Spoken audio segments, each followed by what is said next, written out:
2022. And happy Valentine's Day to all of you who are watching. I wish you a lot of love and health and happiness. Hopefully you had a good day, and we'll feel a lot of love coming towards all of us during this Valentine's Day meeting. With us, we have the council: Stephen Erdlich, Lior Azarad, Sydney Benizri, Mike Cohen, Dita Burku, Andy Schuster, Mitch Kajowski, and Oren Sabag. We also have staff, as you see them on the screen.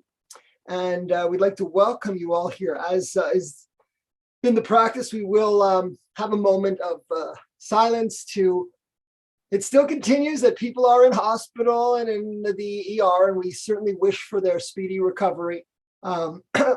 Things are opening, but we still have to take the precautions necessary based on our level of comfort to ensure our safety and health. Very interesting article on the front page of the Gazette today that speaks of that. So we'll take a moment of silence and hope for everybody's good health.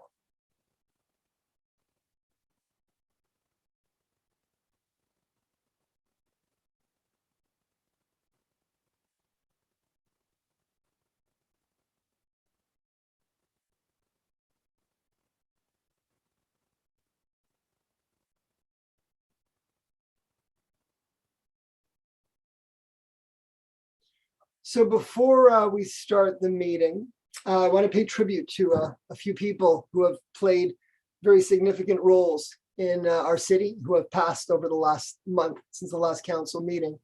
I want to start off with Joe Presser, who was extremely active in many aspects of the city of Côte Saint-Luc life, particularly the men's club. And Daryl, I'd like you to show the video made by the men's club, which really speaks for itself.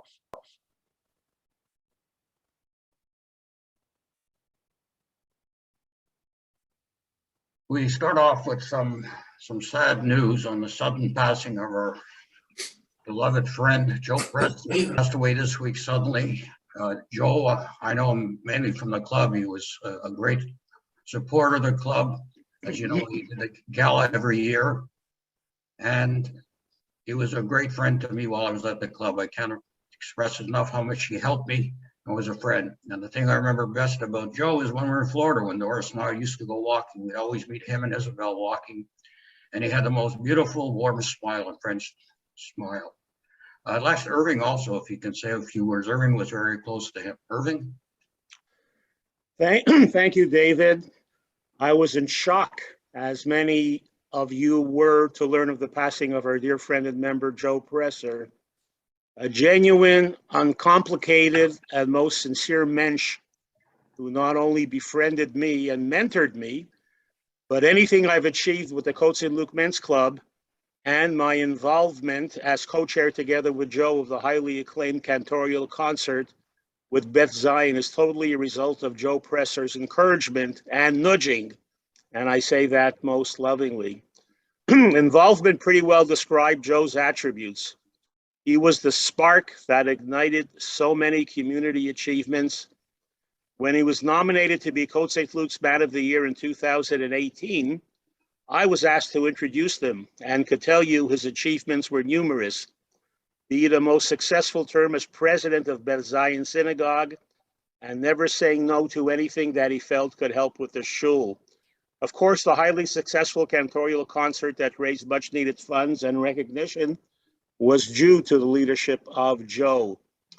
Being a founder of the Sports Celebrity Breakfast at Cummings, that has since raised over $2 million, and of course co-chairing with Ken Besner, the yearly event that we all look forward to, that being of course the always sold out gala. Joe, your achievements were many, and though you left us physically, you will continue to remain in our hearts forever. Rest in peace, my good friend Joe. Thank you, Irving. He will be missed. Thank you. You know, we all the people that I'm speaking about tonight just seem to disappear in a moment, unexpectedly. And the next, we have to appreciate every moment of life. And when I speak about the next person, Florence Cookie Band, she did live that life. She was a VCOP and she enjoyed every moment of life, and you could see it. And when I attended her funeral yesterday on Zoom, that's what they spoke about, that she was always there giving for her family and for the community. And her happiness was received when she made other people happy, and she made it a better place. And she was taken too soon and will be dearly missed, and we send our condolences to her entire family. She was always wanted to ensure the safety and security of the neighborhood, being a VCOP, but she also wanted to make sure that everybody was happy and enjoying every moment of life. And we should remember from her example to continue to do that. We also lost another VCOP, and VCOPs are ambassadors for our city. And this gentleman was a true ambassador for the city, Barry Levine. Out there always with a smile, and he had a way in how he spoke with people that made them feel great, and he was able to interact with them always in a positive way, doing his job as a VCOP and making everybody feel good. Our condolences go to his entire family, and also to his nephew, who is our communications director, Daryl Levine. He will be dearly missed. So the message to us all is to enjoy every moment, because we never know. There are no rules. We have things to celebrate as well, and I am going to mention a couple. We have 2 Holocaust survivors that we videotaped recently, one last year, one this year, and we are celebrating their birthdays. So Saul Bruck on February the 11th turned 101, still driving a car and going to work. An amazing gentleman. And yeah, he was good friends with my father-in-law, Eddie Yagodinsky, a Holocaust survivor and a inspiration to us all. So many years more of health and happiness, Saul.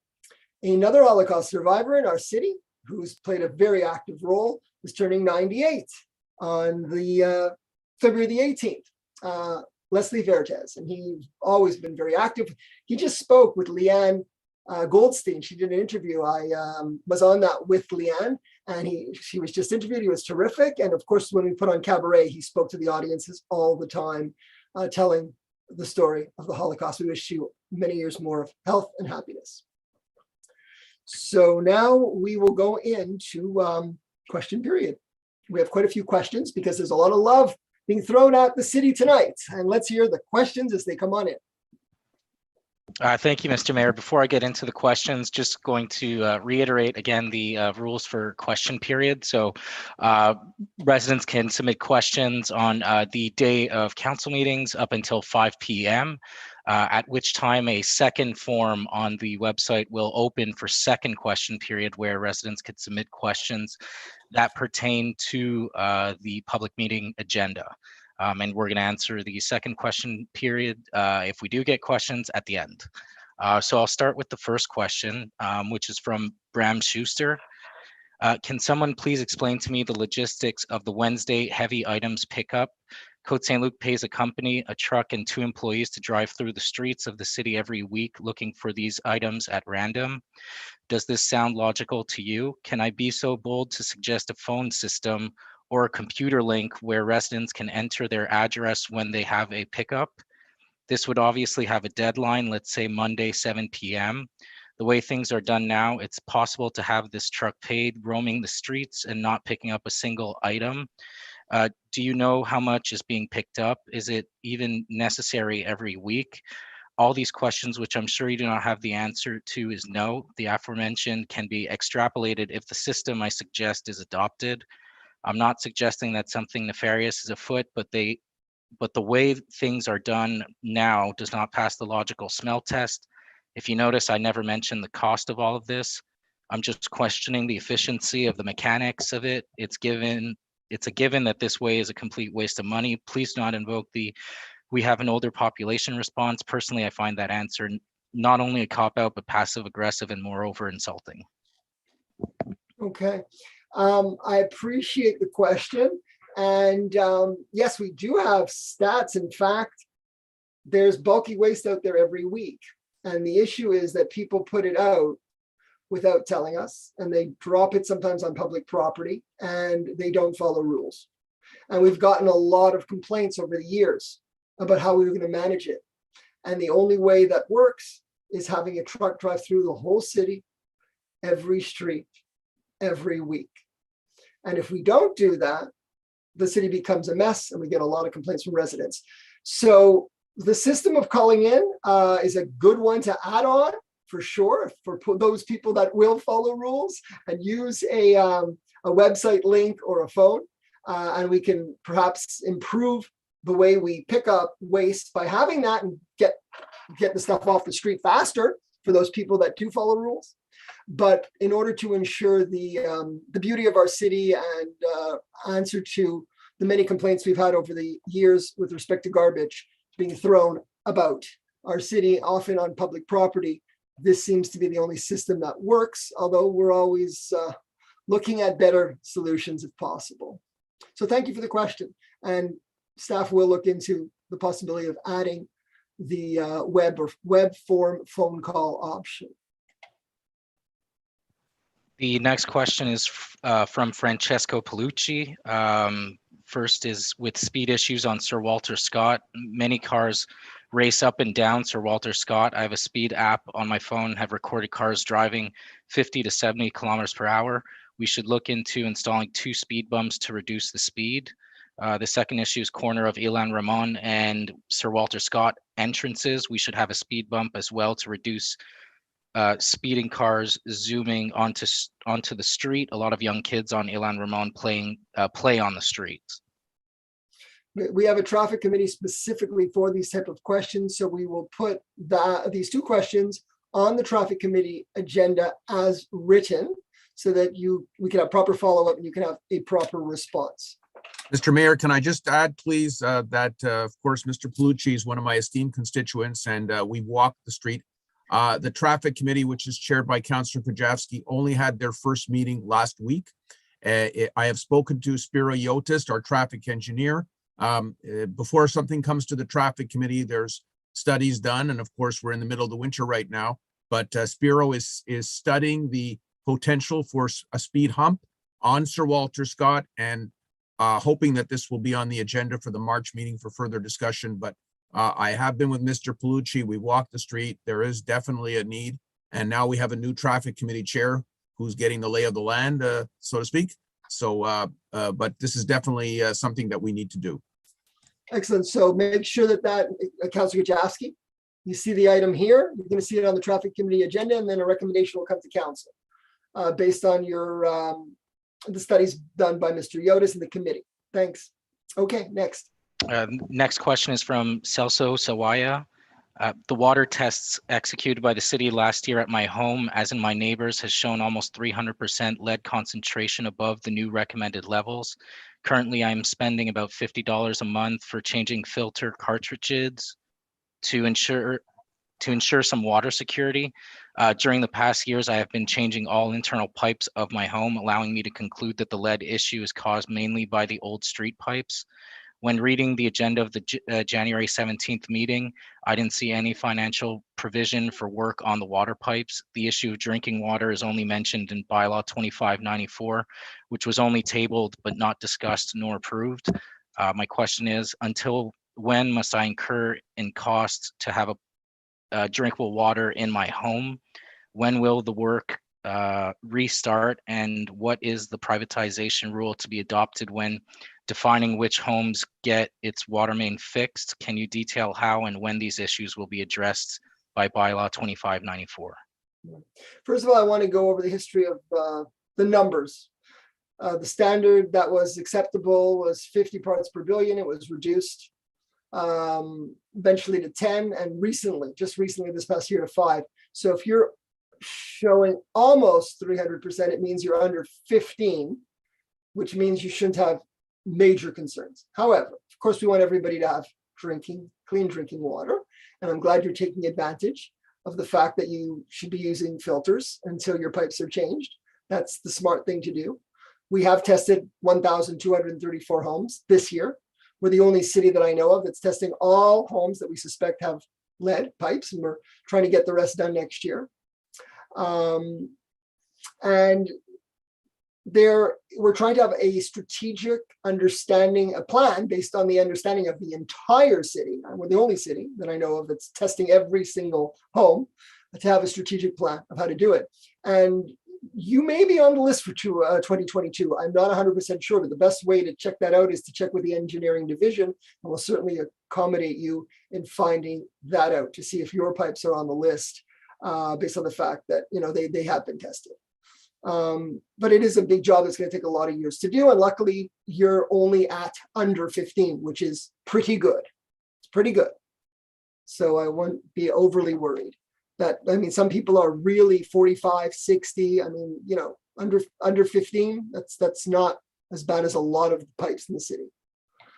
Okay, Warren Maggots, the next question. Yes. Are we allowed to use the money given for the COVID virus for other purposes if there is a surplus? Yes, it's being used in the way it should, because we've used a certain amount to cover our overages in COVID, and then we put some aside for 2022, which is being used to cover the increase in the aglo apportionment. The majority of that increase is due to the pandemic. Now, if anything is left after that, then it would go into the cumulative surplus, but it's not looking that it necessarily will be. So in fact, the monies will be used for what they were intended. Okay, next question. The next question is from Wayne Clark. My question is, how do I have the City of Côte Saint-Luc apply bylaw 2470, Article 6.4, light allowing illumination from one property to fall outside of the property from which it originates? The offending property in question is located on Smart Avenue. The resident also gave some pictures in support of his question. Right. From the information that I have at this particular moment is Public Security has looked into this situation and has concluded that the lights are not in violation of the bylaw and they're regular lights. So we can look into it again, but that seems to be what I have as information at this time. We'll keep on studying the matter and seeing if there is anything that is illegal, and if it is, we certainly would take action. Okay, next. The next question is from Wib Kishide. I live in an apartment building and have no access to a brown bin for organic waste. I'm using occasionally the drop-off area at the gate of the public works yard. All bins there have been pushed together to make space for car parking. There is no black bin available. Instead, plastic bags are lying around. The brown bins contain plastic materials. The blue bins contain closed plastic bags as well. The bins are not marked, contents are mixed, the area looks messy and it's icy due to the bags on the ground. I was not able to use the brown bin. I previously questioned the messy area and was assured that a cleanup and some modernization of the space was in the works. The first question is, what is the plan for this situation? And the second question is there a plan to change the bylaw on the usage of small gas-powered engines like leaf blowers and lawnmowers? So we presently at Public Works only have bins for recycling and composting. They took away the bins for garbage because there was too much mixing. We don't want people bringing their garbage. So, but unfortunately, there is still some mixing up of what people are supposed to do, and it's hard to police it. And they ruin the good work of the composters and the recyclers. But Public Works is trying to continue to find ways to improve that. It's hard to go into each bin and go through all of the materials to fix things up, particularly in a composting bin. But they will continue to look into see if there's ways that we can improve. With respect to the issue of leaf blowers and lawnmowers, this issue has been studied and continues to be studied by our staff, who are going to be making recommendations. We don't know the exact time, but of course we're not using lawn mowers and leaf blowers anyway right now. Certain cities have different periods of the year where they can use leaf blowers and certain hours of the day where they can use them when they're allowed. And whatever bylaw of that nature that we would impose would be imposable against ourselves as well, and it would affect our public works. So they're trying to come up with a way to improve the sound, noise pollution that happens from these the devices, and we're waiting for a recommendation from Public Works. The next question is from Oleg Schulman. We are residents of Avenue Centennial for many years. We would like for you to place as official signs to clean our streets on the odd side of the street. We ask for the signs that prevent cars to park there during cleaning hours. For many years, we've contacted the people responsible for this service, but never has any progress been made. Mhm. Well, if you want to speak to anybody directly, the email to send it to and ask for them to call you back is publicworks@cotesaintluc.org, where you could explain the full problem and they will call you back. The answer that I have to date is that we use temporary signs as needed in order to have no parking when we're doing street cleaning, snow removal, etc. And Public Works feels that that's sufficient. And if we went to permanent signs, we would be having a problem with on-street parking because it's a very dense area with a big population on Centennial. The next question is from Noah Weinberger. Will Côte Saint-Luc commit to contributing a substantial amount of money to the Bill 21 legal challenge? Côte Saint-Luc prides itself on valuing human rights and even has a human rights walkway. Right, and we have supported, our position has been very clear in terms of we've presented a resolution opposing Bill 21, and we have not been approached. The municipalities in Quebec, to my knowledge, have not been approached for financial contributions. So I'm not sure, Mr. Weinberger, which organization you're representing, or if you are, but you could certainly email us further details on this question. Okay, the next question is from Norman Sabin. I want to raise a problem with the routing of the 104 and 138 buses in Côte Saint-Luc. Of note, they both follow the same route throughout Côte Saint-Luc. The 104, 138 bus enters Côte Saint-Luc via Cavendish, heads north till Mackle, and turns left heading west. It does not continue north to Collins. The 104, 138 then turns left at Park Haven and loops around to Maimonides, where it has a bus terminus. After spending up to 20 minutes at Maimonides, the 104, 138 heads east along Mackle, then turns left onto Cavendish and heads north to a turnaround stop at Collins. After the Collins stop, the 104, 138 heads south on Cavendish, exiting Côte Saint-Luc Road. This routing creates two problems. First, a rider on the 104, 138 entering Côte Saint-Luc heading north and wanting to go to Collins cannot do so directly. He'll first go to Maimonides, wait, and then travel to Collins. Alternatively, he can exit at the Cavendish Mackle bus stop and walk up Collins, which is 5 to 10 minutes. But this is no fun in the winter and difficult for seniors and the disabled. Second, a rider starting off at Collins who wants to travel to the ACC or Maimonides cannot do so. I can't figure out why the 104, 138 entering Côte Saint-Luc does not go up to Collins. It would then head back south to Mackle and west to its terminus. It's unfortunate because there is a significant residential population between Mackle and Wallenberg, which could benefit. Many Côte Saint-Luc residents do not drive cars and depend on the bus. It seems to me that the 104, 138 routing in Côte Saint-Luc needs a rethink, and I suggest Côte Saint-Luc Council send a formal request to the STM. I don't see a downside to this modification, but do see failure of the STM to provide properly service Côte Saint-Luc residents. Thank you. To simplify the question for others that are watching the meeting, on the inbound, there's no loop that brings you to Collins. On the outbound, there is. So the question is, why is there not a loop on the outbound and inbound, which would allow people on Collins to be able to access the bus, both inbound and outbound. This way they have to go all around if they're only able to do it on the outbound. We will bring that up to the STM and see if they're willing to make the modification. And thank you for your question.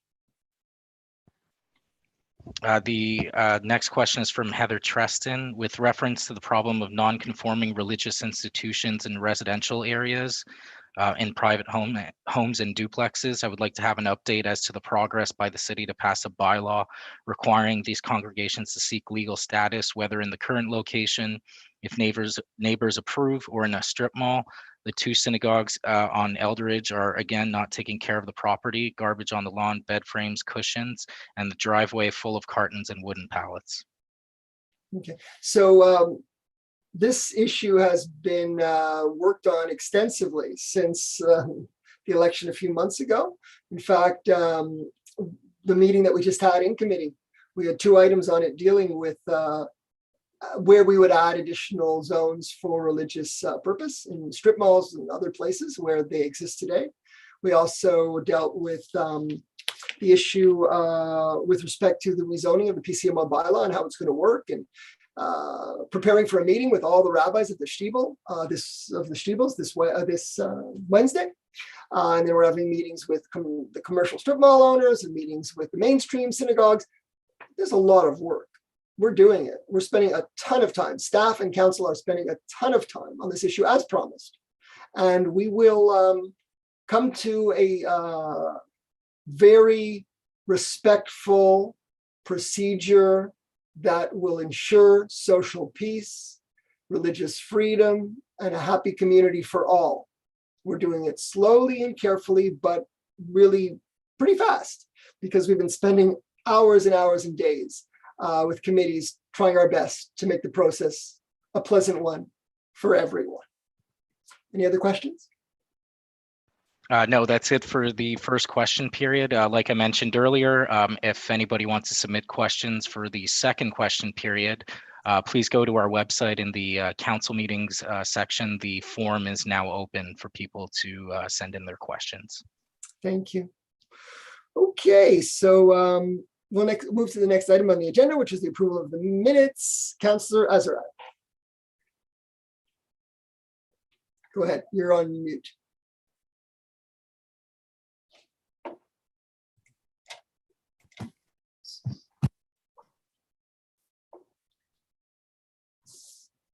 So here, sorry.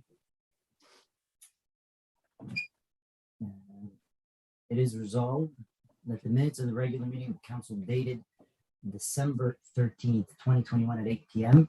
being hereby approved as submitted. Moved by Councillor Azarad, seconded by.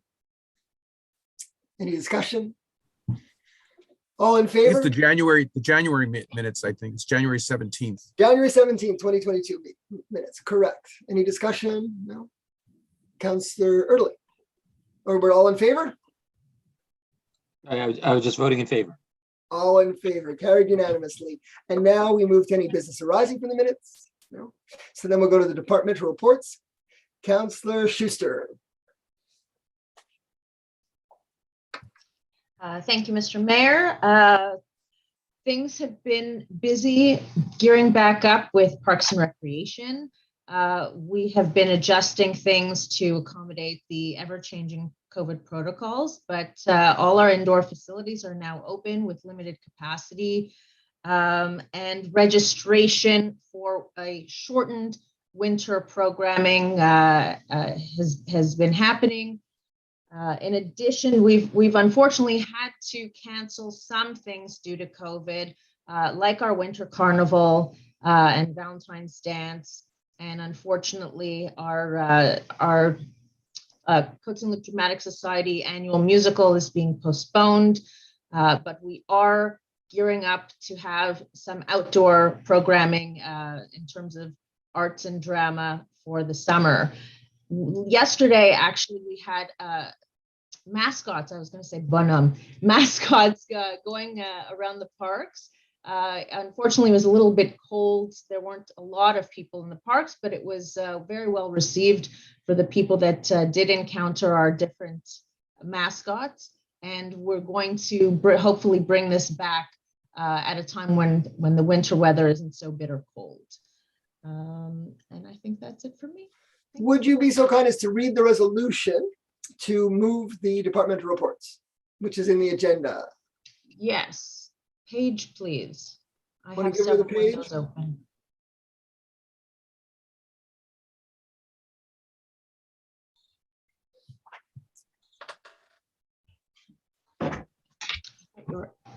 Someone have a page, please? What's the page? Let me see.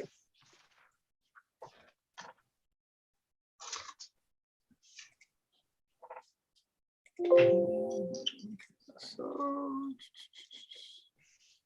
I have it as item 4. that's it. Mr. Mayor, if you would like, I can read the proposal. It's quite succinct if that helps. It's for that the monthly departmental reports submitted for January 2021 be and are hereby approved as submitted.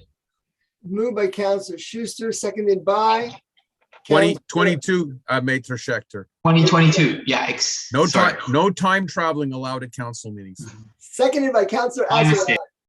It's been moved and seconded. Any discussion? So who would like to speak on any of the department reports? Councillor Cohen. Thank you, Mr. Mayor. I actually don't want to go back to January 2021, which is when I had my bout of regular COVID. But I'm thankful so far. I have not gotten it again. Dr. Sabag has taken good care of all of us. So I have a couple of things I wanted to share. First of all, I'm very concerned about the Quebec government giving in. I remember Stephen Early said, we don't give in to terrorists. And I think that's what's, I think the Quebec government is getting intimidated by the truckers, and tonight they're meeting to talk about getting rid of the vaccine passport. I know that there's a great comfort level in our own city and in the library, which is my portfolio, of people who are going into the library. It's been very orderly. People have to show their passport.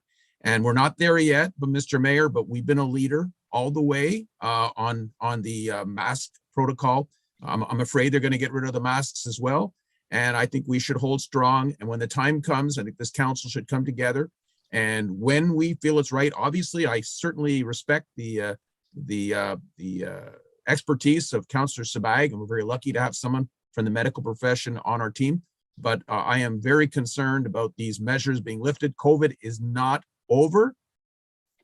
The Omicron is still very much with us, and very concerned what Quebec is doing. So certainly I'm hoping from my portfolio perspective that we keep the vaccine passport and that we continue. I know we had a committee meeting last week of library and culture, and we intend to continue to do virtual programming for the next little while at least. My next thing I wanted to share is the library. We've had our monthly series of lectures. We had one in January with Pincus Blitt, who the mayor interviewed in the fall. It was a huge success. We had over 80 people live. It's now on YouTube, on our YouTube channel, so people can watch it. And Pincus Blitt told a remarkable story. He's actually a constituent of yours, Councillor Sabag, on McDonald Avenue, and 90 years old, and a remarkable story. I read the book. I couldn't put it down, and it was just fantastic. So we're going to have the next one, Dr. Haley Frank, by the way, also a constituent of Dr. Sabag, a psychologist who wrote a book. She will be my guest for our monthly local authors series at the end of February. So stay tuned for the information on that. It'll be February let me just check my calendar here. It's going to be in the afternoon, aired on our website, February, I think it's going to be the end of February. I have to get the exact date for you. We'll announce it shortly. I'm just speaking to the library to settle the date.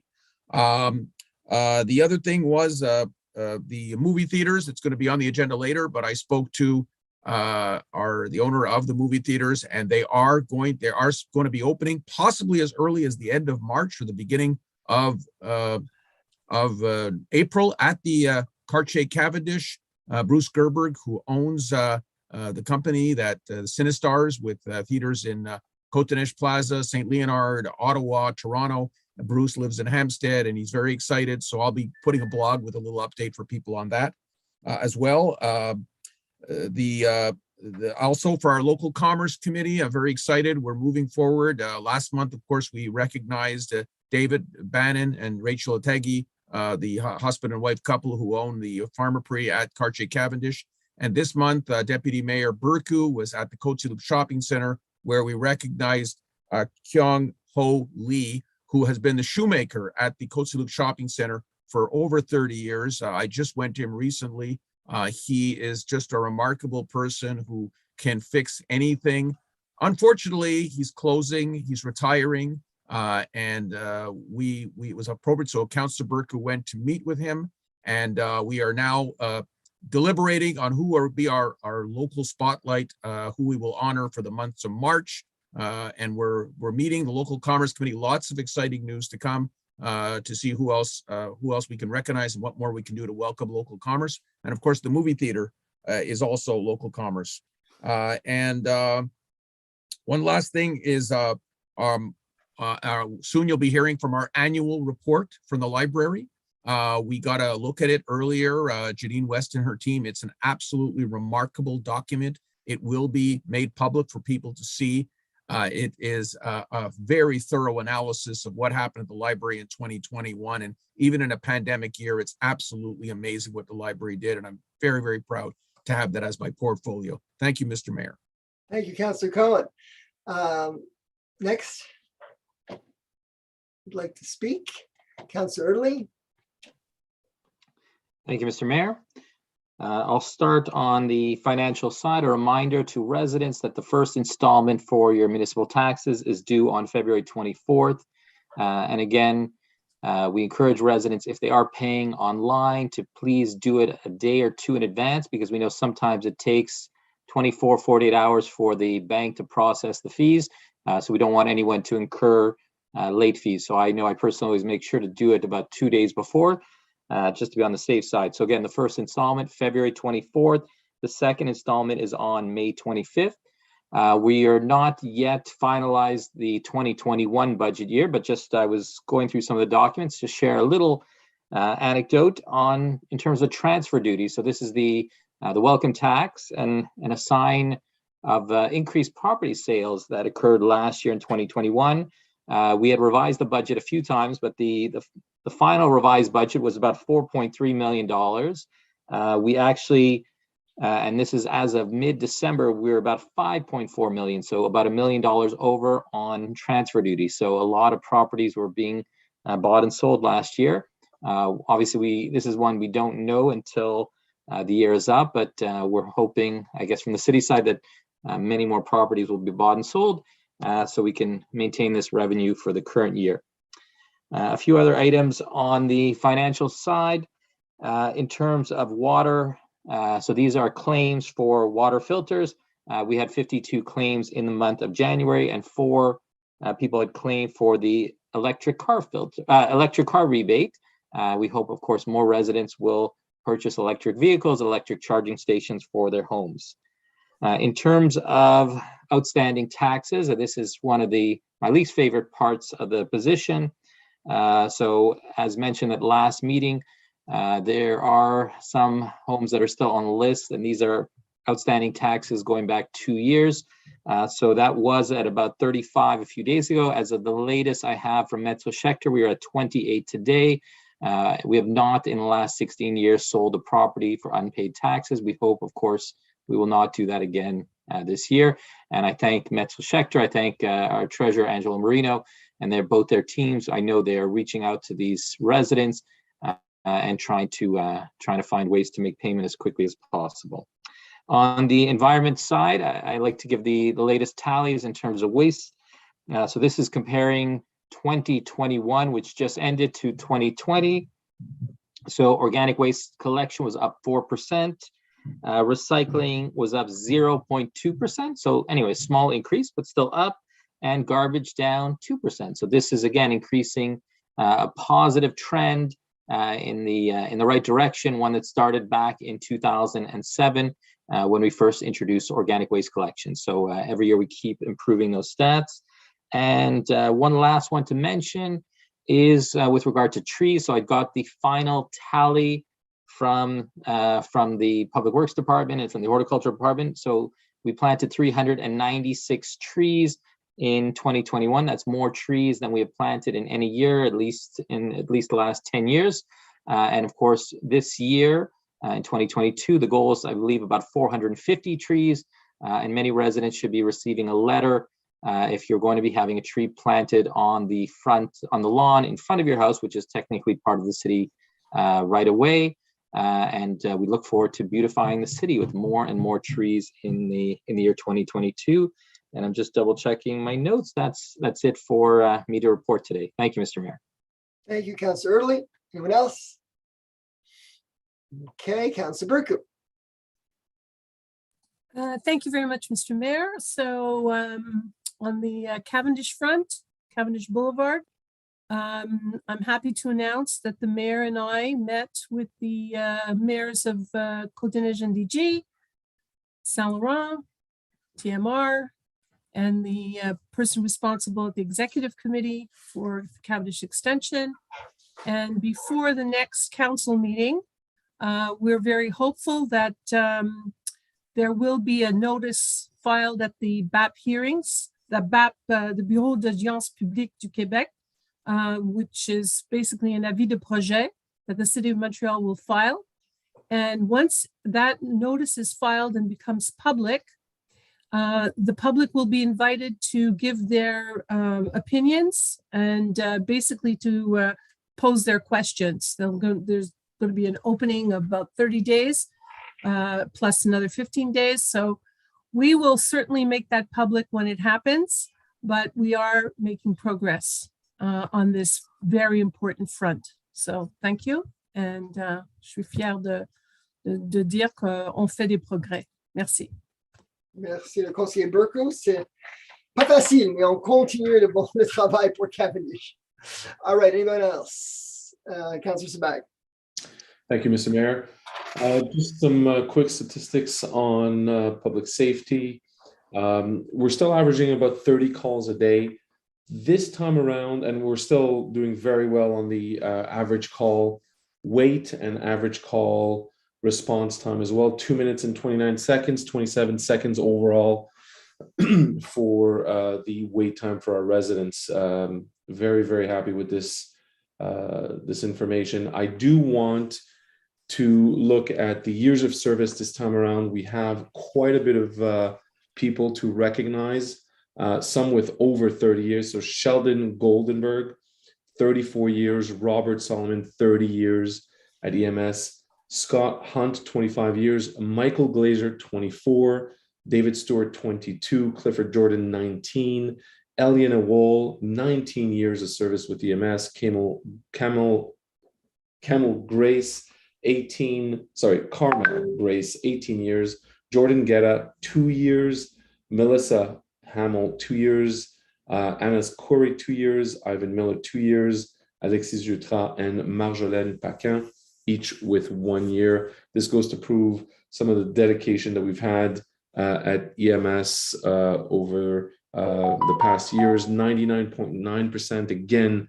this month with coverage, 162 calls dispatched with our own ambulance service, totaling over 1,600 hours of volunteer work for EMS. So very proud to share that information with you. Thank you. Thank you very much. I was at headquarters EMS this past week to give an Employee of the Month award, and it's just remarkable. I was getting a tour around of what's going on there and how lucky our residents are. I mean, if you hear some of the numbers, 19 years, 20 years, 24 years, these people show up at your door with a lot of experience, and they get there in minutes, in like 2 minutes and a bit, and they know what they're doing. And they really, really save lives because they stabilize people before the ambulance has a chance to arrive. It's an amazing service. We are so blessed. So thank you for that report. Anyone else? Councillor Kajowski. Thank you, Mr. Mayor. So just very quickly, I've been, several constituents have reached out to me regarding something that isn't my portfolio, which is lead pipes. So just to give a very, very quick update, we're rolling out the second phase, or I guess phase 1B of the water testing plan. So that will begin. The booking system will be opening in April.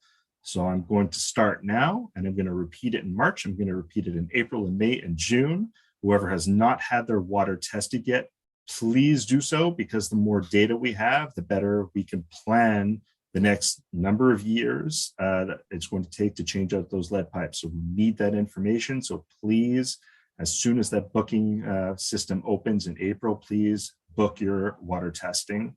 We'll be doing pneumatic excavations, which is the verification of the existence of a lead pipe for those people who tested their water in 2021. So the same thing will happen in 2023 for the people who test their water this year. So please, please go out and get your water tested. In terms of communication, we're building that plan, and we're going to be communicating it in pieces over the next year or so. So stay tuned for that. For anyone who is interested, and I'm not going to get into details and stuff now, but for everyone who's interested in more information, I am planning my first district meeting of this new mandate. The planned date is February 24th. So I haven't scheduled that event yet, but I'll be doing so, and I'll be reaching out to those people who I have contact information. So by email, and I'm going to put it up on my Facebook page.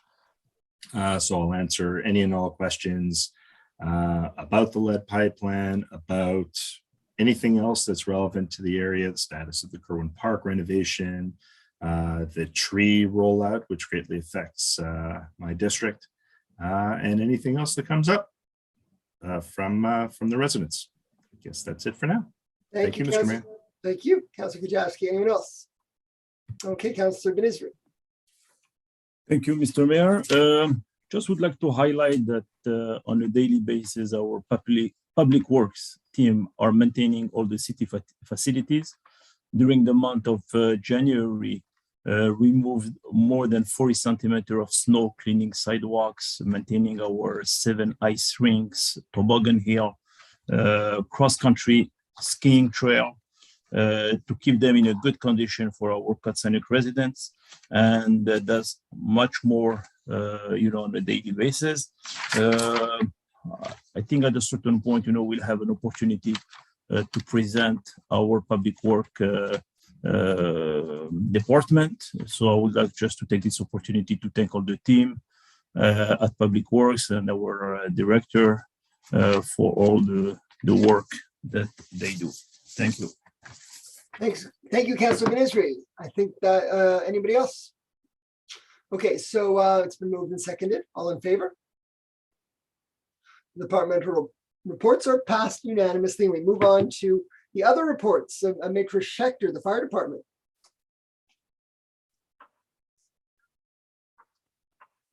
Thank you, Mr. Mayor. I just wanted to table the report from the fire department, who is working very, very closely with our public safety department to get relevant statistics on our territory. Thank you. And now we move on to financial services 6A, which is another tabling. So it would be a tabling of the reimbursement of counselors' research and support expenses. Yes, you're absolutely correct, Mr. Mayor. This is legally mandatory document to table on an annual basis. And this year, the amount for the to reimburse the counselor's research and support expenses is 0, as no expenses were incurred. Thank you, Maitre Schechter. And now we move on. My pleasure. To 6B, Councillor Italy. Thank you, Mr. Mayor. Be it resolved that Côte Saint-Luc City Council approves the attached list of disbursements for the period of January 1st, 2022 to January 31st, 2022 for a total amount of $3,813,730.30 in Canadian funds, and that Treasurer Certificate number 22-0045 dated February 4th, 2022 has been issued by the City Treasurer, attesting to the availability of funds to cover the described expenses. Thank you, Councillor Early. Seconded by Councillor Burku. Any discussion? So just to share, this is, I would say, what we call an average month. Our average disbursement is about $3-4 million. Some of the highlights this month include our snow removal contractors, some of the work on the lead pipes, as was mentioned by the mayor and Councillor Kajowski, and our water management contract with which is with CMO. So those are the top items in this month's disbursements. Thank you. So it's been moved and seconded. All in favor? Carried unanimously. Move to the next item, which is item C, to renew the UMQ membership. Thank you, Mr. Mayor. Be it resolved that Côte Saint-Luc City Council hereby authorizes the membership renewal with the Union des Municipalités du Québec, UMQ, including the fee for Carrefour du Capital Humain, for the period covering January 1st, 2022 to December 31st, 2022 in the amount of $30,010.12 plus applicable taxes, and that Treasurer Certificate number 22-0046 dated February 4th, 2022 has been issued by the City Treasurer, attesting to availability of funds to cover the described expenses. Moved by Councillor Erdely, seconded by Councillor Burku. Any discussion? So just to share, Côte Saint-Luc is part of the UMQ. We're also part of the CMM, where we pay a lot more. But as terms of the UMQ, we pay about $30,000 a year, which is well worth it. We get a lot of assistance and support in terms of HR. We also are part of some group tenders with them. We get valuable advice. They've also supported us in terms of certain legal cases. So I would say this is well worth the money. I'm doing some training through the UMQ. I know many of us some have already done it, but I have my training session next week. So I would say definitely worth the money to be part of the Union des municipalités du Québec. Okay, thank you. So moved and seconded. All in favor? Carried unanimously. We move to item number D, which is about the new phone system. Thank you, Mr. Mayor. Be it resolved that the Côte Saint-Luc City Council hereby awards a contract to ITI Inc. for Microsoft Teams, telephony, and other related Microsoft licenses for an amount of $35,000 plus applicable taxes for the period starting January 1st, 2022, ending December 31st, 2022. That the described expenses shall be financed in whole from the city's operating budget. That Treasurer's Certificate number 22-0048, dated February 7, 2022, has been issued by the City Treasurer, attesting to the availability of funds to cover the described expenses. And furthermore, that the city's General Counsel be and is hereby authorized to sign the related document to purchase the licenses. Moved by Councillor Erdely, seconded by Councillor Burku. Any discussion? So just to share, I have to start first by saying I have to admit I was a little bit reluctant when we switched to the Microsoft platform. I have to admit I'm more of a Google person myself. However, I have to say the city treasurer and the IT department have worked really hard to integrate this, and I have to admit I'm very impressed with the functionality of the Microsoft Teams platform now that I've had a chance to use it. It enables our staff to use the telephones, let's say locally, but also to access on their computers for remote. So in terms of, and I should say in terms of pricing, it's actually cheaper.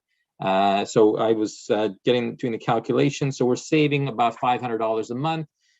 So it works to about $6,000 a year that we're saving by going with the Microsoft Teams telephony as opposed to the Bell platform, which we were previously using. Okay. All right. So that's been moved and seconded. All in favor? Carry unanimously. And then we move to the next item, which is human resources. 7A, Councillor Schuster, hiring of admissions, reception, and shop attendant. Thank you, Mr. Mayor.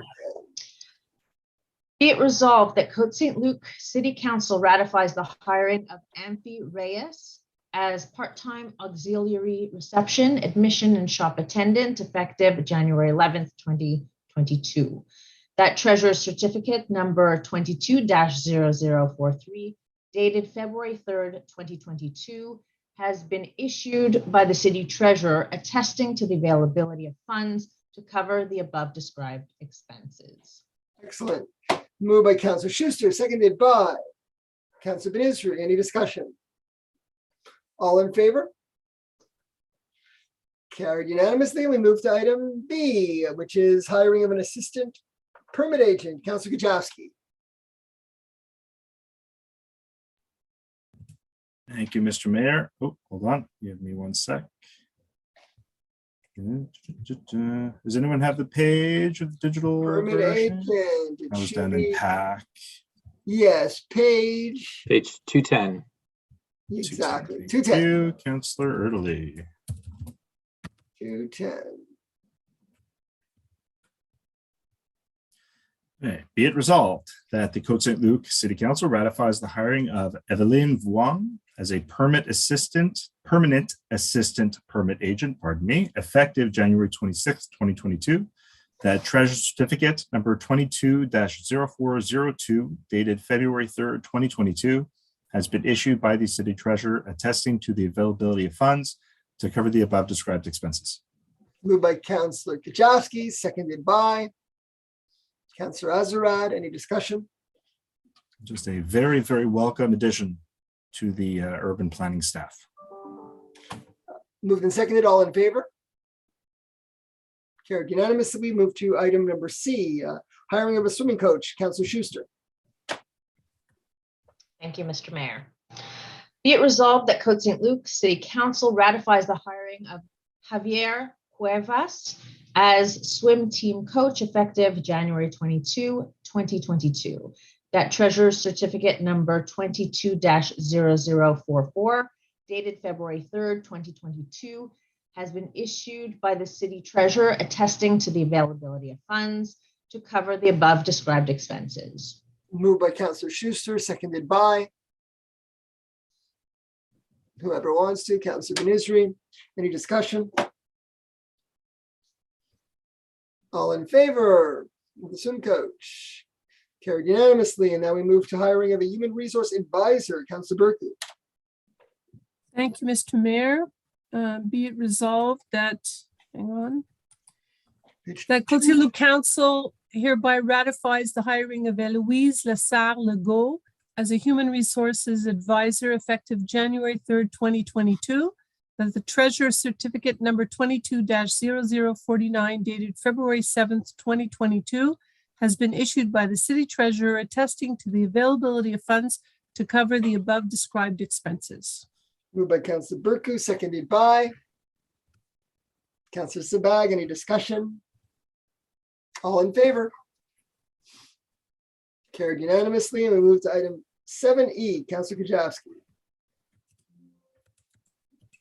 Thank you, Mr. Mayor. Oh, again, hold on, sorry. Page 219. You guys are great. All right, be it resolved that the Côte Saint-Luc City Council hereby awards a contract for consulting purposes to Raymond Chabot Grant Thornton in the amount of $36,800 plus applicable taxes. That treasurer certificate number 22-0050 dated February 7, 2022 has been issued by the city treasurer attesting to the availability of funds to cover the above described expenses. Moved by Councillor Kajewski, seconded by Councillor Sabag. Any discussion? All in favor? Carried unanimously. And we move to general management. The first item is a motion to declare the month of May as Jewish Heritage Month. Councillor Ben-Israel. Thank you, Mr. Mayor. Alors, c'est une résolution déclarant le mois de mai comme étant le mois du patrimoine juif à la ville de Côte Saint-Luc. Attendu que la population juive de Côte Saint-Luc reflète l'histoire riche et variée du peuple juif dont les origines remontent à de nombreuses régions du monde et qui s'inscrit dans les nombreuses traditions et pratiques du judaïsme.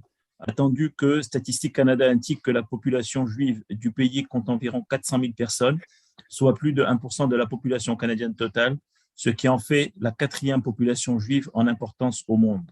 Attendu que la communauté juive a une longue et fière histoire au Canada et qu'elle a contribué de manière significative au bien-être, à la croissance et à la prospérité du Canada tout en surmontant des obstacles considérables.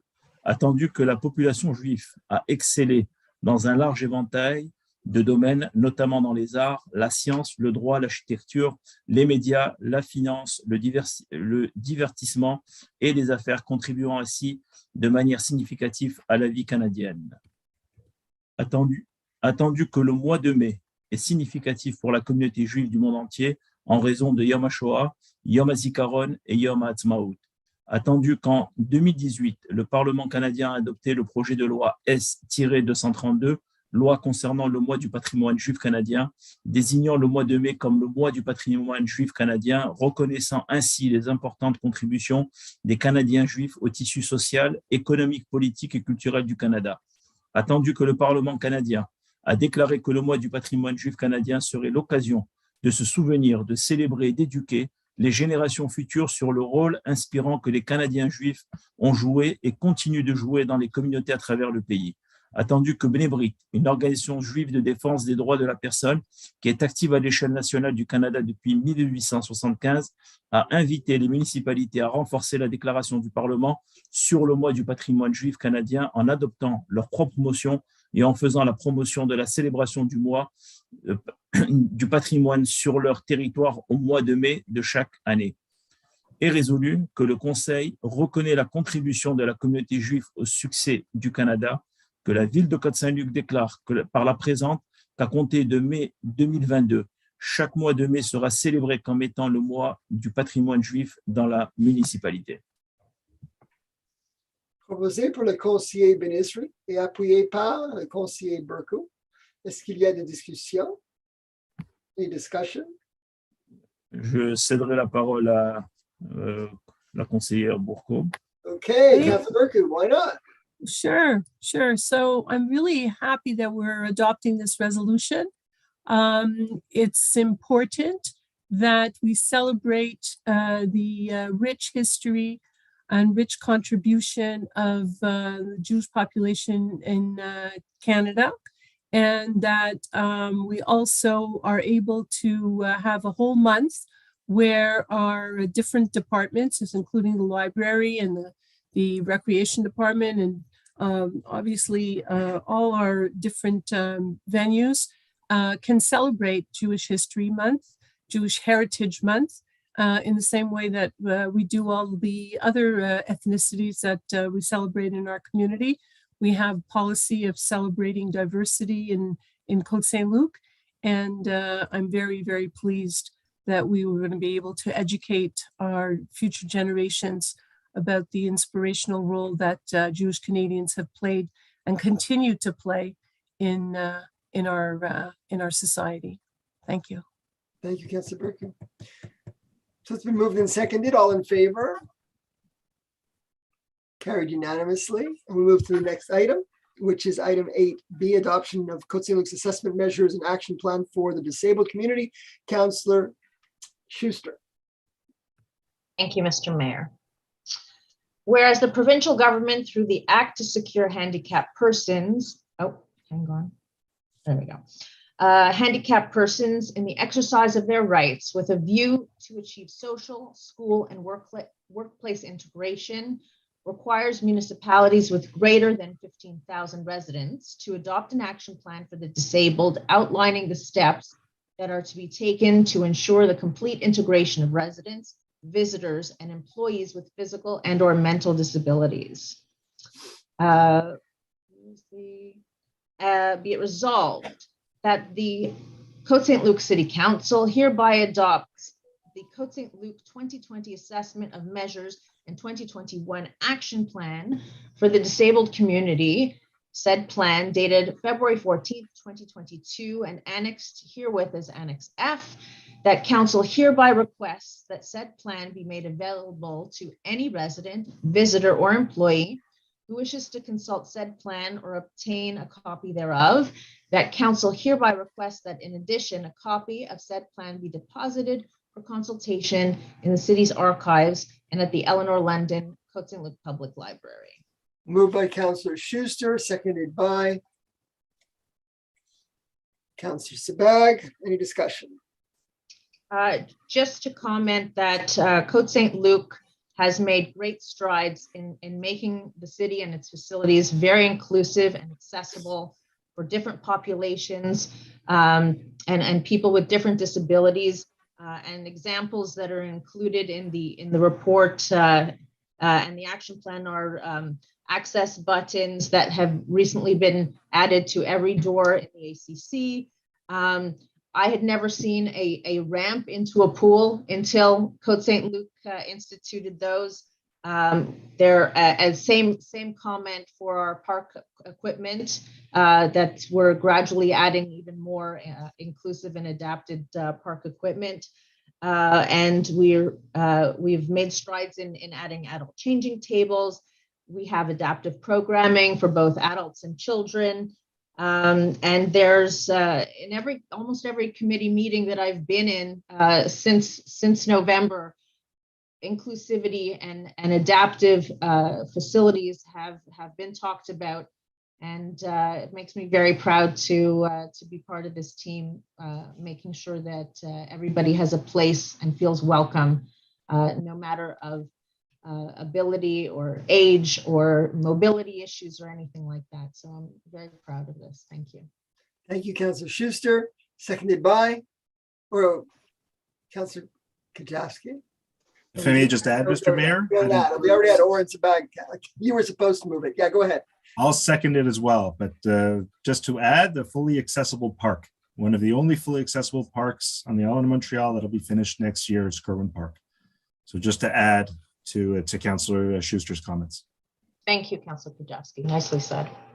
Okay. So it's been moved and seconded. All in favor? Carried unanimously. Great stuff. And now we move to legal services. 9A, Councillor Berkeley. Second. Be it resolved that we, hang on. Okay. So be it resolved. Sorry. Sorry, I apologize. Authorization of payment of insurance premiums for vehicle insurance.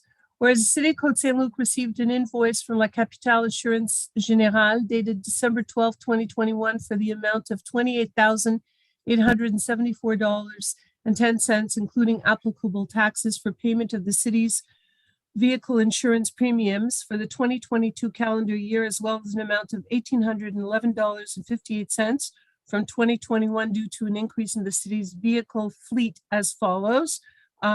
Shows the chart. Be it resolved that the preamble of this resolution forms an integral part thereof, as if cited herein at length, that the Côte Saint-Luc Council hereby approves payment of the premiums to La Capitale pursuant to the invoice dated December 12, 2021 for the amount of $30,685.68, including applicable taxes, and that the Treasurer's Certificate number 22-0051 dated February 8, 2022 was issued by the City Treasurer to attest the availability of funds to cover the above described expenses. Moved by Councillor Berku, seconded by Councillor Erdely. Any discussion? No, it's just the payment of insurance premiums for vehicle insurance for our fleet. So I think it's self-explanatory. All in favor? Carried unanimously. And now you're going to get busy, City Manager Maitre Jonathan Schechter. So take us through B through J. No problem, Mr. Mayor. Good evening, everyone. I am pleased to read out loud the results of the various registers concerning the loan bylaws. So I am hereby reporting that after the registration proceedings called for and held from January 26, 2022 to February 10th, 2022, concerning the following bylaws. The bylaw 2583 authorizing a loan of $882,000, including professional fees for the purchase and installation of residential water meters at various locations in the territory of Côte Saint-Luc. Bylaw 2585 authorizing a loan of $635,000, including professional fees for the purchase and installation of LED streetlights at various locations in the territory of the City of Côte Saint-Luc. Bylaw 2586, authorizing a loan of $210,000 for the purchase and planting of various trees within the territory of the City of Côte Saint-Luc. Bylaw 2587, authorizing a loan of $263,000, including professional fees for facility upgrades at Trudeau and Yitzhak Rabin parks in the territory of Côte Saint-Luc. Bylaw 2588, entitled Bylaw 2588, authorizing the purchase and installation of an irrigation system at Trudeau Park and the application of the sum of $186,000 taken from the balance available on loan 2480 in view of financing an expense of $186,000. Bylaw 2589, authorizing a loan of $84,000, including professional fees for the renovation of the building envelope at the Samuel Moscovich Arena and Singerman Park Chalet. Bylaw 2590, authorizing a loan of $510,000, including professional fees for the repairs of the roof at the Aquatic and Community Center building situated at 5794 Parkhaven Avenue and reconstruction of rooftop structures at City Hall, situated at 5801 Cavendish Boulevard. Bylaw 2591, authorizing a loan of $140,000 for the purchase of vehicles and equipment. And lastly, Bylaw 2592, authorizing a loan of $530,000 for the purchase of heavy vehicles and heavy vehicle equipment. And here are the results, which are identical for each. The number of persons qualified to vote on the bylaws was 22,401. The number of signatures of persons qualified to vote required to make the holding of a referendum poll obligatory is 2,251. The number of persons qualified to vote who actually registered was 0. Therefore, each of those aforementioned bylaws that I have read have been deemed approved by the persons qualified to vote. Very well done. Thank you very much. Thank you, Mr. Mayor. And now we move on to item K, which is the notice of motion and tabling. Councillor Erlich. Thank you, Mr. Mayor. Just going to pull up the page. So I hereby give notice of motion that bylaw 2595 to be entitled bylaw 2595 concerning the sanitation and maintenance of dwelling units will be presented at a later meeting for adoption. Furthermore, I'm mentioning the scope and object of the bylaw and tabling draft bylaw 2595 entitled bylaw 2595 concerning the sanitation and maintenance of dwelling units. Thank you, Councillor Erlich. So if I can, Mr. Mayor, if I just may say a few words about this. Absolutely, please do. So just to share, so this is a bylaw that basically gives the city more power, more authority in dealing with apartment buildings or landlords that have not maintained their building as well as they should have. So this is just another tool in the arsenal. Most of our apartment buildings, most of our landlords, of course, are doing the right thing and maintaining their buildings, maintaining their properties. Some are not necessarily. So this bylaw, which will be adopted at a future meeting, will allow us to keep an eye on these buildings and fine where necessary or make the changes ourselves if needed. Thank you. Thank you, Councillor Erlich. And now we move to the next item, which on the agenda is 12. There's a slight error in numbering, but we're going to follow the numbering on the agenda. It's 12, Purchasing and General Counsel, 12A. Councillor Berkeley.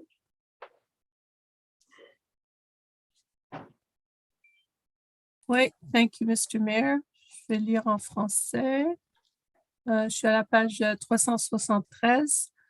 Attendu que la ville de Côte Saint-Luc désire adopter un règlement réadoptant le code d'éthique et de déontologie pour les élus municipaux de la ville de Côte Saint-Luc, attendu que dans la séance régulière du conseil du 17 janvier 2022, un avis de motion a été donné et un projet de règlement a été déposé, attendu que ce qui précède satisfait aux étapes requises pour l'adoption du règlement 2579, il est résolu que le règlement 2579, intitulé Règlement numéro 2579, réadoptant le code d'éthique et de déontologie pour les élus municipaux de la ville de Côte Saint-Luc, soit et par les présentes adopté.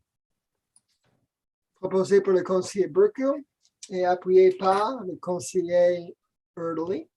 Est-ce qu'il y a des discussions?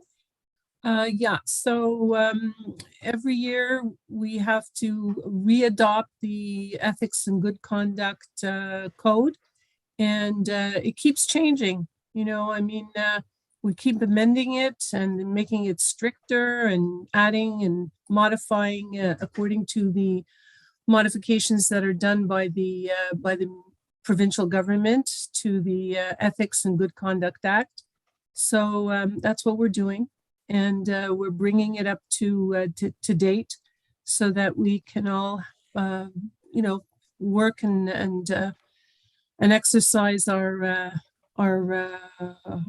good conduct according to this code. And I think so far so good. Thank you. Thank you. So it's been moved and seconded. All in favor? Carried unanimously. And then we move on to item 13, urban development. Councillor Kachowski. Thank you, Mr. Mayor. I have the correct page this time. You got it. All right, so actually, do I? The resolution, yeah. Okay. Be it resolved that bylaw 2594, entitled Bylaw Concerning the Piping of Drinking Water, Wastewater, and Stormwater, be and is hereby adopted. Moved by Councillor Kachowski, seconded by Councillor Sabag. Any discussion? So this was discussed at length in last month's public meeting. It's basically an update, a modernization of our piping bylaw It's going to specify the requirement of residents to replace the private side of their lead pipe within 10 years of the city replacing the public side of that pipe.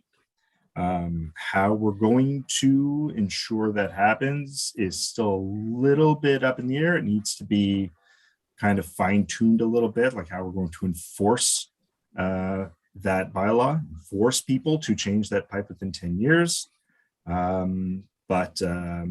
Yeah, the legalities will be handled at a later time. But yeah, there we have it. Okay, it's been moved and seconded. All in favor?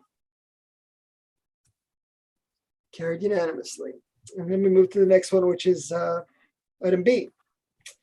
Change order. Councillor Kajowski. Change order Smart and Emerson. Yeah, let me just get down to the page here. The piping bylaw is fairly large.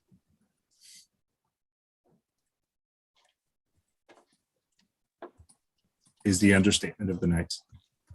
All right, here we go. Be it resolved that Côte Saint-Luc City Council hereby approves the change order for additional works under Project C-11-16-18 for professional services related to road resurfacing and authorizes payment of an amount not to exceed $33,250 plus applicable taxes to SEMA Plus, that the described expenses shall be financed from loan bylaw 2446 previously approved by the Ministère des Affaires Municipales et de l'Habitation, that the city treasurer has issued a treasurer certificate TC 22-0047 on February 4th, 2022, attesting to the availability of funds to cover the described expenses. Moved by Councillor Kajowski, seconded by Councillor Sabag. Any discussion? All in favor? Carried unanimously. We move to item C. Councillor Erdely. Charging stations, electric. Thank you, Mr. Mayor. I'm very excited about this one.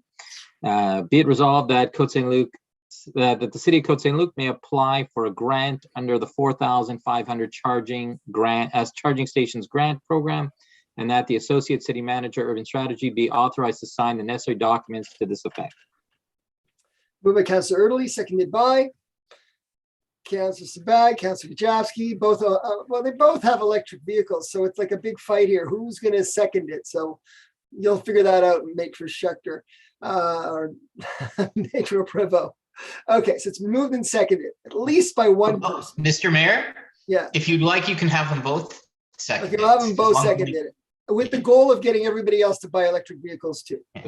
Councillor Burkill will second it shortly as well. Oh, Right, she'll Peter? be third. She'll be the fourth. We hope so. Gas prices are going Well, up every day. Very soon, all the council will have electric cars, I hope. So if I may share the background on this one. So up until now, the city of Côte Saint-Luc has public charging stations on city land in terms of in parking lots, for example. At City Hall, we have in the parking lot. At the ACC Recreation, we are going to be installing more this year, for example, at the arena, at EMS, but this is the first time in Côte Saint-Luc we will have an on-street charger. This will be just beside Fletcher Park on Bailey. And the purpose is to serve the residents of the village area where it's mostly apartment buildings. And we know one of the difficulties for those living in apartment buildings is most of the buildings are not yet retrofitted to allow for charging stations. We know this will be coming over time, but the buildings are not quite there. So the plan is to have 2 charging stations installed on Bailey in front of Fletcher Park. The goal would be to have them done this summer. And just to share a bit more about this grant, so it's called the 4,500 charging station grant because the goal of the provincial government and Hydro-Quebec is to have 4,500 new stations installed by 2028, at least 2 of which will be in Côte Saint-Luc. And to note, this goes on till 2028, so we can apply again for the coming year, or for the current year. It's a pilot, so we're going to test it out, figure out the logistics and the details in terms of the location. Of course, we need to make sure there's no issues with snow removal, with access to the sidewalk, in terms of the electrical grid and so on. The grant is for $12,000 per station. So because we're getting 2, we'll get $24,000, assuming, well, I should say, assuming we get the grant, which most likely we will. The total cost we estimate to be about $26,000. So the grant will cover virtually the entire cost of installing these charging stations. And again, it's the benefit for those residents who live in multifamily units that don't necessarily have the ability yet to charge in their buildings. This will give them an option and hopefully encourage more residents to purchase electric vehicles. And as mentioned, we'll start with these two, and if it's successful, of course, continue to expand this throughout the city of Côte Saint-Luc. And yeah, as a final point, definitely with the price of gas going up, I could tell you I spend less on electricity in 1 year than I did in gas in 1 month. So if you can just imagine the math, and it's getting better and better, the ratio. So that's it on this one. Thank you, Mr. Mayor. Thank you.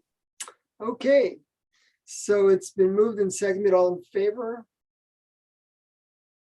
Carried unanimously. Councillor Cohen, right? Everybody's in favor. Okay, and now we move on to.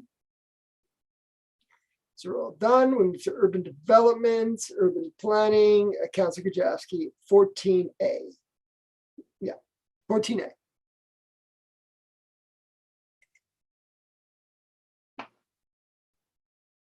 Thank you, Mr. Mayor. 1 sec here. The agenda's a little out of whack tonight. I rely too much on bookmarks. 87.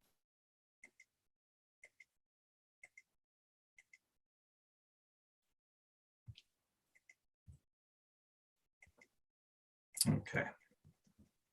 Greenwood, yes, yes. Now, first we have to do the 14A, construction bylaw. Oh, sorry, my bad. We're not back yet. I could do it. I keep going to the bookmark, but it's sending me to the wrong page. Construction, What's the, 487, 487. page? Data. Having a bad navigation night. Here we go. Be it resolved that in conformity with the Act respecting land use planning and development, the Côte Saint-Luc City Council hereby adopts bylaw number 2593 entitled Construction Bylaw. Moved by Councillor Kajewski, seconded by Councillor Burku. Any discussion on the construction bylaw? Again, it was discussed at length in the last public meeting. You want to comment, Dita?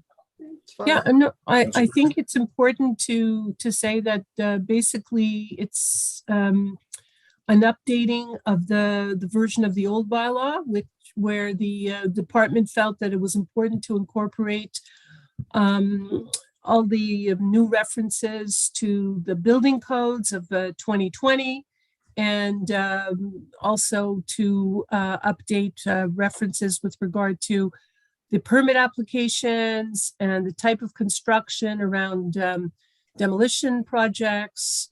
So they basically updated the entire construction code. Many of the articles in the old version are no longer applicable, like plumbing code, electrical code, things like that. So now they're all integrated into an updated construction bylaw, and we thank the department for doing the hard work of putting together this new bylaw. Thank you. Okay, so here we are with an address. All right, so now it's been moved and seconded. All in favor? Anyone opposed? It's carried unanimously. And now we go into 14.1, which is the site planning and architectural integration programs. Councillor Kajewski. Thank you, Mr. Mayor. Now we're at Greenwood. All right, here we go. Be it resolved that the site planning and architectural integration program showing facade modifications to an existing detached single-family dwelling on lot 105-4325 at 5614 Greenwood and prepared by Victor Simeon, architect for the Planning Advisory Committee meeting of January 18th, 2022 and revised on January 28th, 2022 be approved according to the provisions of Chapter 14 of Bylaw 2217 of the City of Côte Saint-Luc.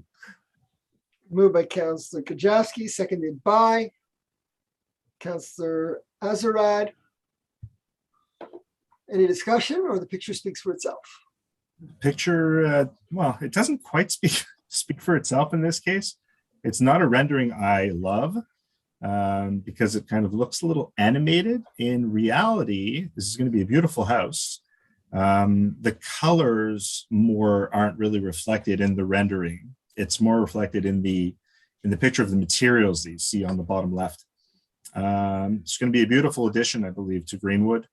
Very modern take on the split levels on this street, and it grew on me, because initially when you see the rendering, it's not the greatest, but after a discussion and with the professionals on PAC, it's going to be a very, very nice project and a good addition to the street. Pardon. Very bright, big windows. Okay, so moved and seconded. All in favor? Carried unanimously, and we go to Edgemore. Councillor Kajowski, 5667. Thank you, Mr. Mayor.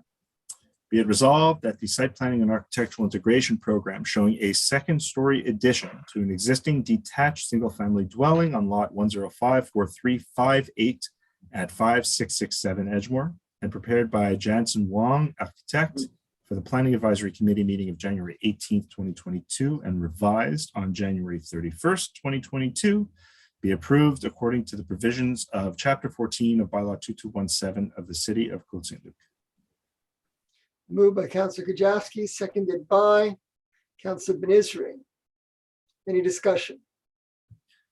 Again, a very nice project, similar to the home just to the right is just outside the frame. It'll be a great addition, I believe, to the streetscape of Edgemore. I actually spoke personally with the neighbor who is to the left, who had some concerns about the size of the home and the addition of a second story, but I believe her concerns were addressed, and she felt better about having, a bit of a larger home to her left, or to the right in the image. Yeah, so that's it. Okay, so it's been moved and seconded. All in favor? Carried unanimously, and now we move to Cavendish, 5800 Cavendish. Thank you, Mr. Mayor. I should comment as well, if you notice that there were revisions to the two projects that we just approved, just thanks to staff, and thanks to, in particular, Melanie Rothband, for working very closely with the architects, with the owners, to really get it right, so that these projects could be approved pretty simply by council. That said, 5800 Cavendish. Be it resolved that the site planning and architectural integration program showing the installation of 2 signs within the existing signage light boxes on the commercial building located at 5800 Cavendish on lot 4596048, and the installation of 1 sign located on the existing pylon sign on lot 4596046 in front of the commercial building located at 5800 Cavendish, and prepared by Graffiti Signs International for the Planning Advisory Committee meeting of January 18th, 2022, be approved according to the provisions of Chapter 14 of Bylaw 2217 of the City of Côte Saint-Luc. Moved by Councillor Kajowski, seconded by Councillor Cohen. It's your district. Thank you. Okay, any discussion on the new sign and the new cinema? Yes, please. I have a pun. Are you ready for my pun? Sure. Councillor Cohen let the cat out of the bag about this resolution. Thank you. Yes, so there's going to be a movie theater. Thank you. Yes, there's going to be a movie theater, obviously, now at Cartier Cavendish. It'll be opening in the next few weeks, I think. Cinestars. So that's very exciting. This is the approval of the sign that will be attached to the Cartier Cavendish wall and to the pylon that I believe is on Cavendish, right near the avenue. So it's been moved and seconded. All in favor? Carried unanimously. And now we move to minor exemptions. 5511 Smart. Councillor Kajowski. Thank you, Mr. Mayor. I'm in favor of my pun as well. Be it resolved that in accordance with the provisions of bylaw G18-0005, the request for a minor exemption regarding the property located at 5511 Smart, lot 1053195, be and is hereby approved, the whole as more amply delineated hereunder. The request is to allow the existing semi-detached single-family dwelling built in 1957 under permit number 1957-00423 to maintain its current front setback of 4.40 meters instead of the minimum required front setback of 4.57 meters. The whole notwithstanding the provisions of zoning bylaw number 2217, Annex B, Zone RU 12, and Article 4-4-1. Thank you. Moved by Councillor Gajowski and seconded by Councillor Erdely. Any discussion? This is a very straightforward, I guess, minor exemption for a front setback located at 4.40 meters instead of the minimum 4.57 meters. So it's about, let's say, 8 inches or so. And to legalize the location of a shed in the rear yard at less than the minimum required setback of 0.91 meters from the lateral and rear landlines. Okay. So it's been moved and seconded. All in favor? Carried unanimously. And now we go to item number 15, Eleanor London, Côte Saint-Luc Public Library, Councillor Cohen, for a grant.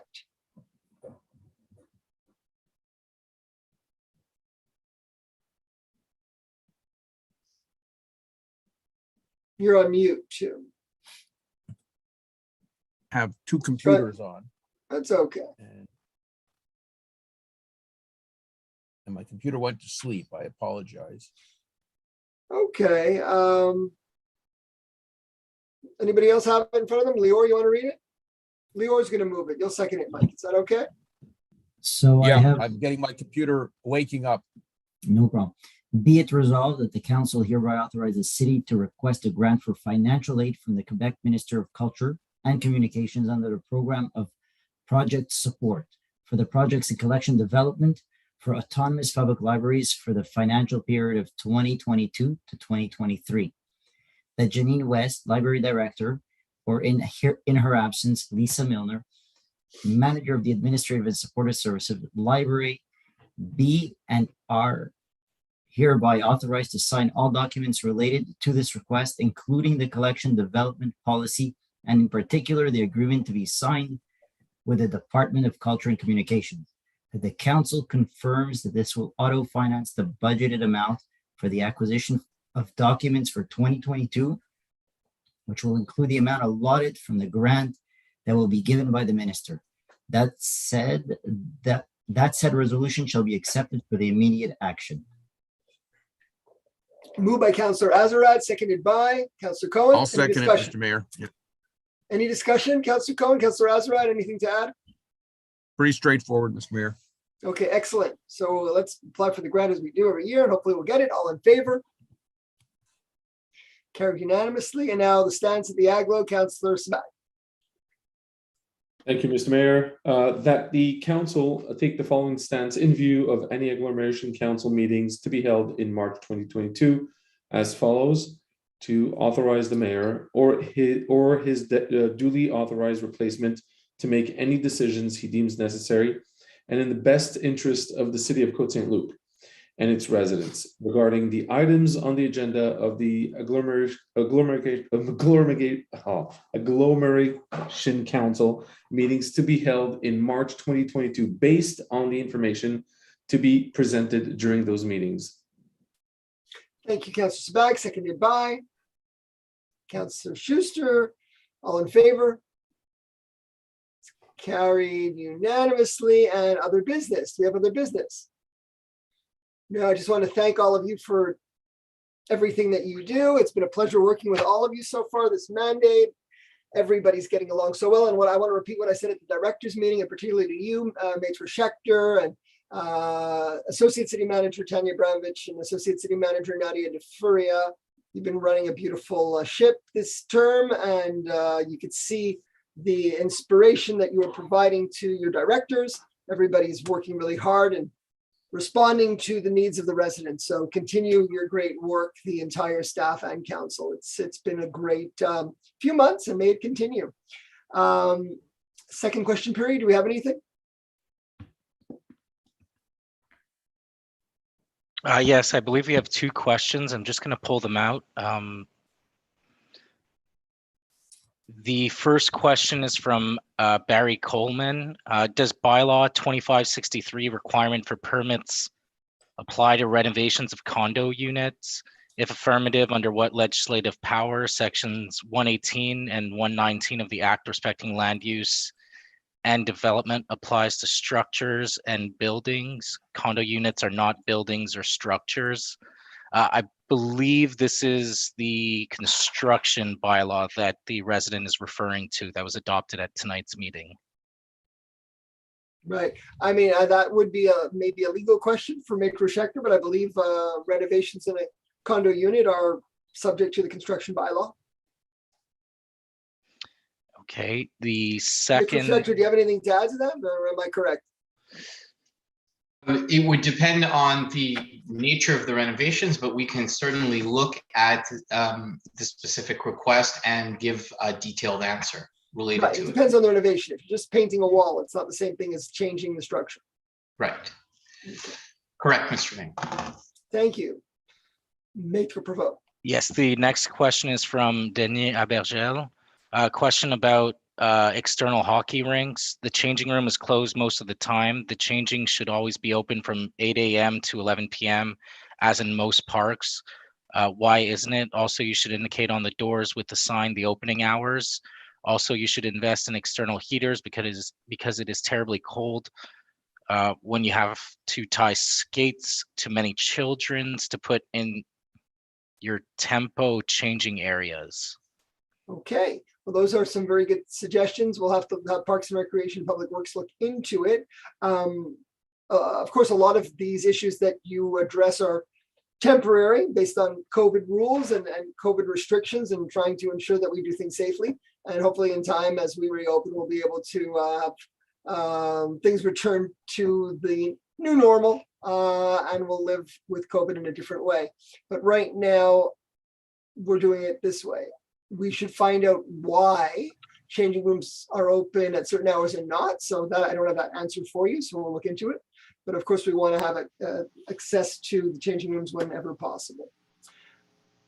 Okay, any other questions?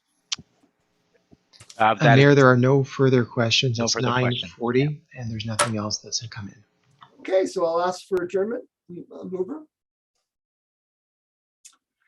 Moved by Councillor Burku, seconded by Councillor Schuster, all in favor of adjourning. So we are adjourned, and I wish everybody a wonderful rest of the evening. Enjoy your Valentine's